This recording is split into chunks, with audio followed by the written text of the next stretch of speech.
Ciao a tutti, oggi location molto speciale, ospite molto speciale di cui sono molto onorato di intervistare. Sono qui infatti con un'icona vera e propria del Novecento, attrice, musicista, cantante, scrittrice, Jane Birkin, che ha recentemente pubblicato per il mercato italiano il primo di 2 volumi dedicati ai suoi diari, Monkey Diaries. In Francia è già uscito il secondo volume, in Italia per Clichy è uscito recentemente la prima parte dedicata agli anni che vanno dal 1957 al 1982. E siamo qui proprio per scoprire maggiormente tutto ciò che ha circondato quegli anni, quella vita vissuta nell'arte e in tantissime emozioni qui raccontate.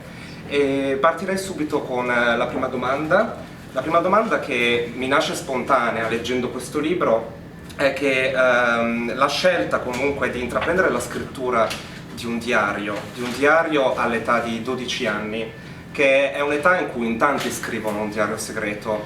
La cosa peculiare è quella di aver portato questa scrittura così tanto in là con gli anni.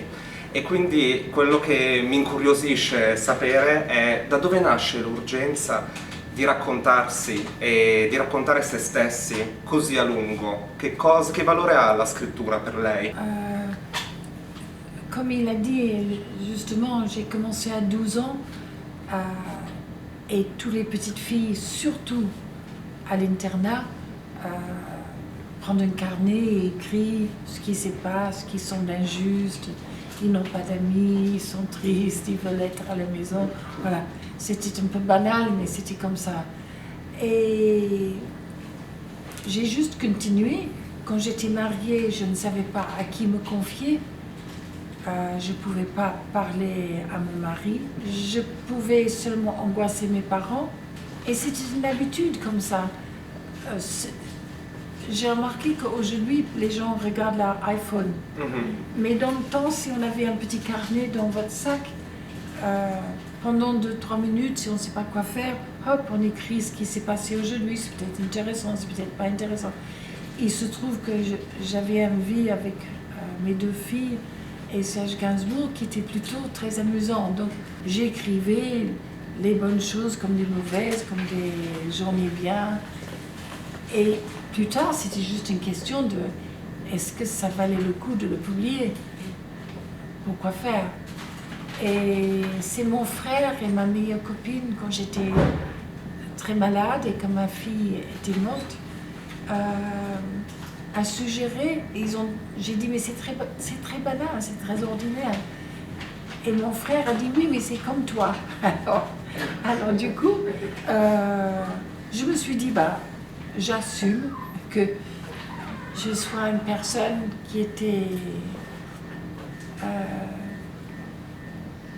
qui adorait ses parents, son frère, sa sœur, que j'étais insécure et compliquée à vivre. Mais à un moment donné, tout le monde a écrit tout ce qu'il pensait de moi. J'ai donné tellement d'interviews, tellement d'anecdotes. C'est injuste parce que c'est juste mon point de vue. Mais c'est sans toucher à ce qui était écrit. Parfois c'est dommage. On aurait préféré avoir une attitude qui était mieux. Mais c'est comme ça, c'est le jeu. Quale degli aneddoti scritti della sua vita è stato particolarmente significativo per lei? Ce n'è uno tra cui scegliere, per quanto sia difficile? Je pense que le plus beau est une lettre que j'ai écrite à Serge quand je l'ai quitté. Je pense que c'est les lettres que beaucoup de personnes qui sont divorcées voudraient écrire à la personne qui quitte, en espérant qu'ils trouveraient une manière de continuer leur confidence. Et en le relisant, ça m'avait beaucoup émue parce que je l'avais oublié. Et finalement, c'est exactement ce qui s'est passé. direi che a proposito di questo, il racconto della storia d'amore vissuta con Sergi tanti anni assieme siano veramente travolgenti nel modo in cui sono stati scritti, proprio perché si sente veramente lo sguardo personale intimo che ha lasciato con la sua scrittura e anche mi hanno colpito certe frasi del tipo nonostante la relazione sia terminata nei sogni è come se non ci fossimo mai lasciati. Questa forza dell'amore che si esprime tanto anche in relazione alla storia, perché una cosa che ho notato leggendo il suo diario è che per quanto sia un racconto molto personale è anche uno specchio di un'epoca, un racconto di un'epoca e quegli anni emergono tantissimo, ad esempio io non li ho vissuti quegli anni, però è come se l'avessi fatto leggendo questo libro, è come se li avessi effettivamente conosciuti e quindi volevo chiederle come descriverebbe a una persona che non ha vissuto veramente quell'epoca. Peut-être l'insouciance. Sicuramente emerge questa in relazione alle emozioni forti, ma anche all'arte. Cioè l'arte, la musica sono comunque degli aspetti che emergono tanto in relazione alle emozioni, all'amore, all'affetto familiare che emergono tantissimo qui dentro. Facendo un passettino indietro, sin dal titolo il referente di questi diari è Monkey, che è una mascotte se vogliamo, che appunto è l'ascoltatore di queste confessioni. Che cosa ha rappresentato per lei? Soprattutto anche quando ha fatto parte anche della copertina di Histoire de Melody Nelson, e dove si trova ora invece? Ah, quand Serge est mort en 1991, devant le désespoir de Kate, de Charlotte, de Bambou, de moi, mais surtout quoi faire pour les enfants avec Serge dans une boîte. J'ai pensé peut-être il fallait que je lui donne mon mascotte de bonheur qui était très très précieux. Il n'y avait aucun voyage sans mon singe. Il n'y avait aucune intervention chirurgicale sur mon singe. Il n'y avait aucune nuit sans mon singe. Mon frère avait ses pyjamas, Serge avait ses jeans, mes filles avaient ses pulls et ses cardigans. C'était un personnage entièrement magique que j'ai eu depuis que j'ai 9 ans. Mais je ne sais pas quel âge j'avais, à 40, en 81, je ne sais pas. Je me suis dit, il faut que je mette mon singe avec Serge. Parce que comme ça, les enfants vont savoir que dans l'après-vie, il est protégé par la personne sans qui ils n'ont jamais eu un seul vacances ou un seul voyage. Donc pour son voyage, j'ai mis mon singe. Maintenant, je sais où il est. Et Serge l'a toujours voulu. Je lui ai donné mon cochon, je lui ai donné d'autres choses. Il dit oui, mais ton singe. J'ai dit mais non, le singe c'est à moi, c'est important pour mes enfants. Et il a gagné, il a eu le singe.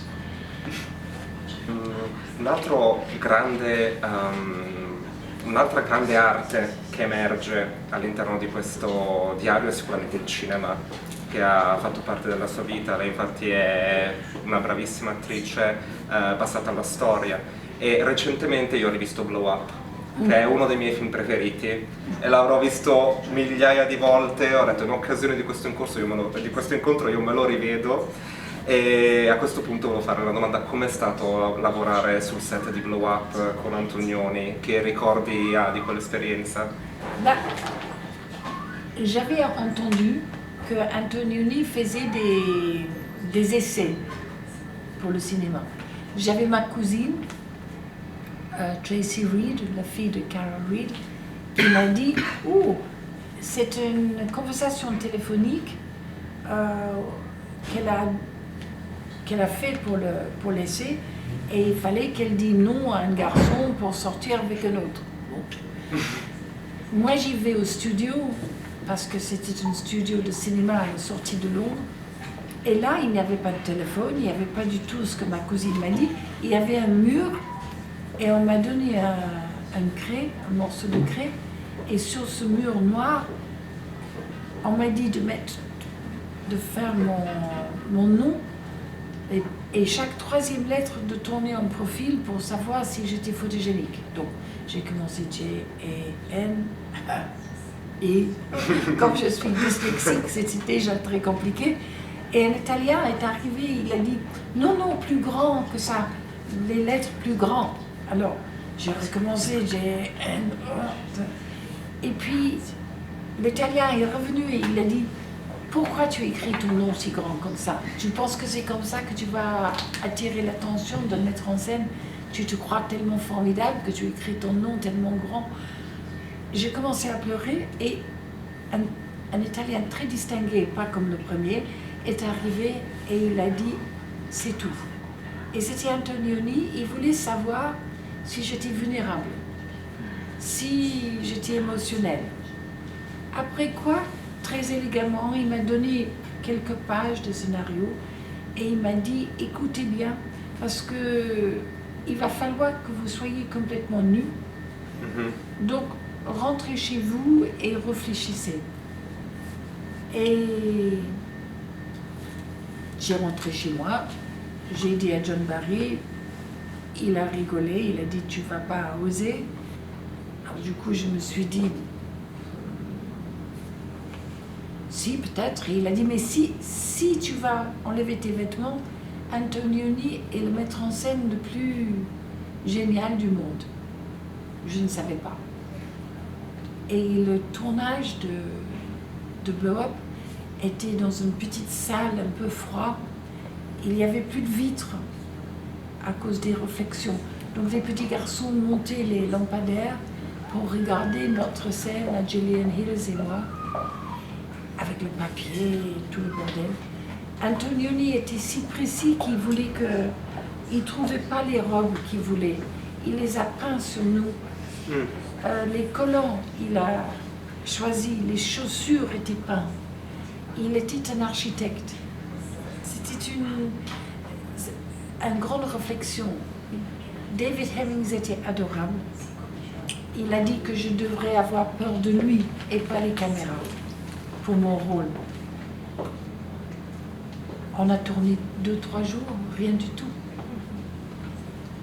Et quand le film est sorti, j'ai demandé à ma mère d'aller au cinéma parce que moi j'étais très enceinte de Kate. Et me dire qu'est-ce que j'ai fait. Parce que tout le monde parlait de Jane Birkin. J'étais là, oh, qu'est-ce que j'ai fait? Et maman a dit non, on dirait les enfants dans une piscine. C'est très bien, n'aie pas peur. Et maintenant, quand je traverse un parc, au crépuscule, je vois les feuilles d'un arbre et je regarde en bas et je me demande si je vais voir le corps à côté de Vanessa Redgrave. C'est de ça que je me souviens, pas de moi. Invece viene anche naturale chiedere qualcosa sull'inno Je t'aime non plus. È una canzone che è passata alla storia, tutt'oggi viene ricordata e a questo appunto le chiederei anche come ha reagito di fronte al successo della canzone e considerando anche i vari pettegolezzi che hanno attorniato il pezzo, che cosa ha da dire riguardo appunto alla produzione e al successo del pezzo? J'imaginais pas du tout. Je l'ai fait par jalousie, parce que je ne voulais pas qu'une autre fille le chante, parce que j'avais entendu la version avec Bardot. Mais j'imaginais juste une petite chanson entre Serge et moi. Je n'avais pas une seconde imaginé la proportion mondiale que ça a pris. Mais après, c'était très drôle, hein, parce qu'on regardait les charts anglais. C'est rare pour une chanson française de grimper comme ça. Je ne sais pas jusqu'à quel numéro on a grimpé, mais on a grimpé. Et puis, même 50 ans après, 50 ans après Je t'aime, j'étais dans un taxi anglais et il a dit « Qu'est-ce que vous faites dans la vie ?»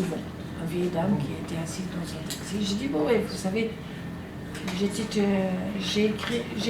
chanté une chanson il y a très longtemps. » Et il a dit « ah bon, c'est quoi?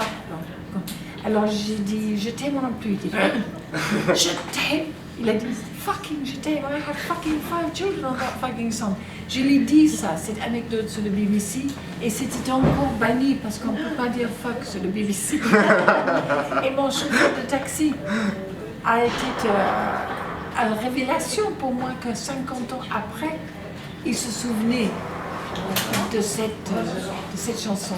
E per concludere, che cosa spera che i lettori prendano da questo diario in una frase? Qui se disent c'est comme moi.